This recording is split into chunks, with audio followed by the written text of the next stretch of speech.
আমার কোটের ভিতর মুখ চলে আর কোটের বাইরে হাত। কে এই গীতা? গীতা এলএলবি সিরিয়াল কার কার ভালো লাগে অবশ্যই কমেন্ট করে জানাবেন। অনেকেরই পছন্দের একটা সিরিয়াল গীতা এলএলবি। এখানে গীতা একজন উকিলের চরিত্রে অভিনয় করে। গীতা কিন্তু উকিল, তিনি কোনো অন্যায় মেনে নেন না। গীতা উকিল তার শ্বশুরের সাথে লড়াই করতে করতে তার ছেলের প্রেমে পড়ে যায়। এরপর তারা দুজনে বিয়ে করে সংসার করে এবং এতে করে কিন্তু গীতার শ্বশুর উকিল মশাই অগ্নিজিৎ মুখার্জি তিনিও শুধরে যান এবং শেষে কিন্তু তিনি গীতাকে মেনে নেন। আস্তে আস্তে গল্প কিন্তু বড় হচ্ছে।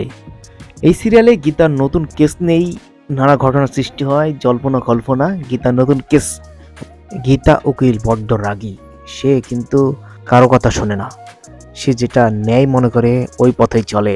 তো আজকে এই পর্যন্তই।